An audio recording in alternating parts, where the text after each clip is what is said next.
कर रहे थे उसमें आगे हमारे पास इंस्टेंटेनियस पावर, हमने निकालनी एवरेज पावर है। एवरेज पावर निकालनी है तो हम इस सारे का एवरेज लेंगे, एवरेज कोस 2 ओमेगा टी या फिर साइन 2 ओमेगा टी, इसके साथ कुछ भी फैक्टर हो, इसकी एवरेज वैल्यू होती है 0, तो ये बच गया हमारे पास। तो इसकी हमने एवरेज वैल्यू ली ना, तो ये बच गया हमारे पास, इतना बच गया। इस 2 को हम लिख सकते हैं √2 इंटू में √2, और E0/√2 I0/√2 क्या होता है, ERMS और IRMS। पीछे पढ़ा था हमने RMS value of current, RMS value of voltage. तो हमने जो भी आरएमएस वैल्यू निकाली थी वो कितनी आई थी, E0/√2, और 1/√2 किसके इक्वल होता है, 0.707। तो इसलिए ERMS आया था 0.707 इंटू E0। ऐसे करंट की आई थी 0.707 इंटू में I0, जो कल मैंने क्लास टेस्ट किया था उसमें भी ये डेरिवेशन दिया था कि इनकी आरएमएस वैल्यू निकाल के दिखाओ। उसका यही तो पर्पस था कि इस बार याद हो जाएंगी। ठीक है, तो हमारे पास यहाँ पे ERMS लिख सकते हैं, यहाँ पे IRMS रूट मीन स्क्वायर, ये कोस फाई, तो एवरेज पावर इतनी आ गई। तो जब भी एवरेज पावर कोई भी पूछे ना, तो हम सीधा ये नहीं कहेंगे कि वोल्टेज इनटू में करंट है, साथ में हम ये भी कहेंगे कोस फाई है। इस कोस फाई को पावर फैक्टर कहते हैं, इस कोस फाई को क्या कहते हैं, पावर फैक्टर। ये पावर निकाल लेना हमने, तो इस कोस फाई को कहते हैं पावर फैक्टर। चलो ठीक है, इसमें जो पी एवरेज है ना, ये पी एवरेज है, इसको ट्रू पावर कहते हैं। ये पी एवरेज, इसको ट्रू पावर, और ये अपेरेंट पावर, क्योंकि इस अकेले से पावर आएगी नहीं, इससे मल्टीप्लाई करेंगे तो पावर आएगी। तो अगर ये अकेला लोगे ना तो इसको कहते हैं अपेरेंट पावर, और इनटू में ये क्या हो गया, इसको क्या कहते हैं, पावर फैक्टर। तो इनटू में हो गया पावर फैक्टर। ठीक है, तो यहाँ से पावर फैक्टर का फॉर्मूला बना लो। तो पावर फैक्टर का फॉर्मूला बना लेंगे हम, या फिर पावर फैक्टर किसकी इक्वल है, कोस फाई की इक्वल। तो पावर फैक्टर का क्या फॉर्मूला बन जाएगा, इसको इसके नीचे ले आओ, तो अपेरेंट पावर को इसके नीचे ले आओ, तो ये आ जाएगा ट्रू पावर अपॉन में अपेरेंट पावर, इतना आ जाएगा। ठीक है, तो बताओ फिर what is power factor, it is ratio of true power to the apparent power. तो ये पावर फैक्टर आ गया यहाँ से। तो एवरेज पावर हमारे पास ये आ गई, इसके अंदर जो भी कोस फाई होता है ये क्या होता है, पावर फैक्टर। इसको डिफाइन कैसे करेंगे, इसको ट्रू पावर कहते हैं, इसको अपेरेंट पावर। तो अपेरेंट पावर को नीचे ले जाओ, तो पावर फैक्टर ये आ गया ना, तो इसके नीचे ले जाएंगे, तो it is ratio of true power to the apparent power. ठीक है, आगे देखो, इसके अब स्पेशल केस लेंगे। क्या स्पेशल केस लेंगे, देखो हमने निकाल ली, हमारे पास पावर आ गई, एवरेज पावर क्या आई, ERMS IRMS cos phi, ERMS IRMS cos phi. ये फाई क्या है, ये फाई क्या है, फाई हमने ये देखा था कि ये फाई ये है, देखो ये फाई हमने यहाँ पे लिया था, यहाँ पर फाई EMF और करंट के बीच में फेज डिफरेंस है फाई, है ना, EMF और करंट के बीच में फेज डिफरेंस फाई है। ठीक है, तो फाई हमारे पास है ना, यहाँ पे जो फाई है ये फेज डिफरेंस है, फेज डिफरेंस। तो अब स्पेशल केस लेते हैं, क्या स्पेशल केस लेंगे, ये हमने निकाल ली पावर ऑफ एसी सर्किट, है ना, average power of AC circuit निकाल दी हमने। कैसे निकाली दोबारा से देख लो, इंपॉर्टेंट है, फिर स्पेशल केस पढ़ेंगे आगे।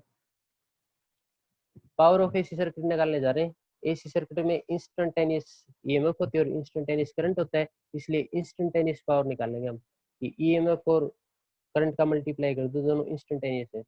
हमने ले ली ईएमएफ इतनी है, और करंट का फेज डिफरेंस, दोनों का फेज डिफरेंस फाई है, ये -5 ले लिया।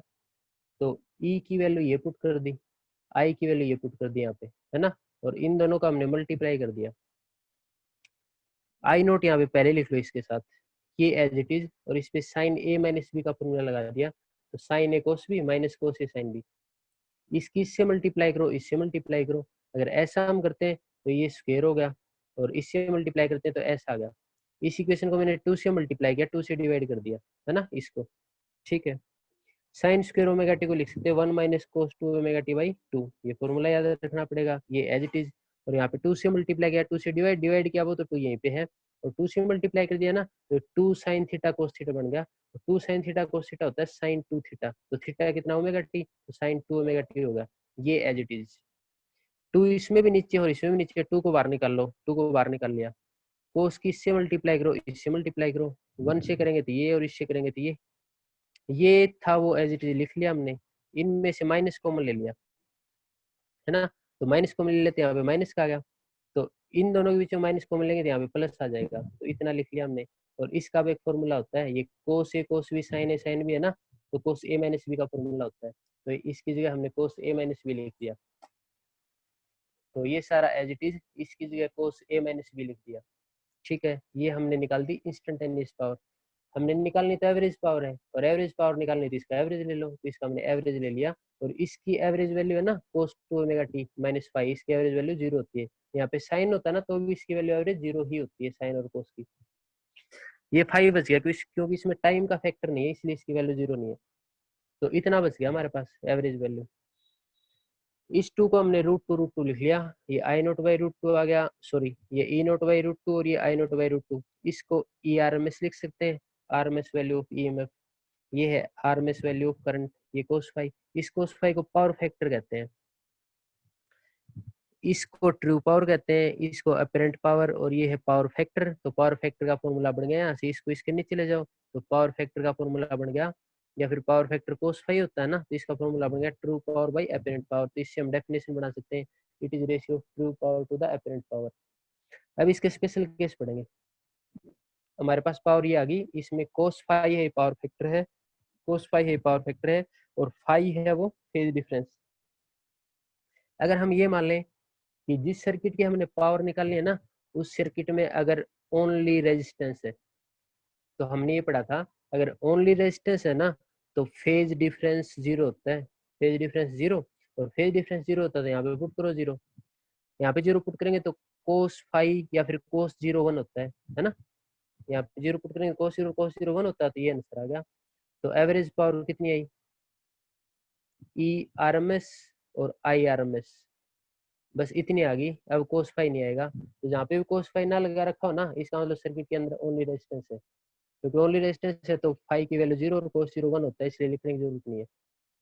आगे देखो, अगर सर्किट में ओनली इंडक्टर है, और ओनली इंडक्टर है तो फेज डिफरेंस कितना होता है दोनों में 90 का, और 90 का होता है तो cos 90 कितना होता है 0, तो इसकी एवरेज पावर होती है 0।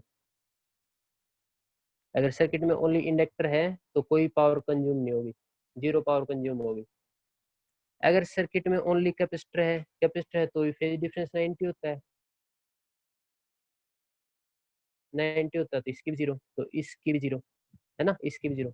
ठीक है, अगर सर्किट में कॉम्बिनेशन हो, अगर सर्किट में कॉम्बिनेशन हो, मान लो आर एल का कॉम्बिनेशन है, आर सी का कॉम्बिनेशन है, तो इसका फाई हम इस तरह से निकालते थे, टेंजेंट इनवर्स। मान लो ये दोनों सर्किट में, तो आर एल है ना, तो एक्स एल वाई आर, तो फाई क्या था, tangent inverse X L Y R, ऐसे निकालते थे। ये तो ऊपर लगा रखा है, tangent inverse X L Y R, इनकी वैल्यू पुट करो, वैल्यू पुट करके फाई आएगा, वो वैल्यू यहाँ पे पुट कर दो, और फिर इसको सोल्व कर लो क्या एवरेज पावर है, इसी हिसाब से हो जाएगी। ठीक है, तो ये इंपॉर्टेंट है सारा। नेक्स्ट पढ़ते हैं वाटलेस करंट, नेक्स्ट पढ़ते हैं वाटलेस करंट। तो वाट तो पावर की यूनिट होती है, वाट पावर की यूनिट होती है, और ये कह रहा वाटलेस, वाटलेस का मतलब पावर है ही नहीं।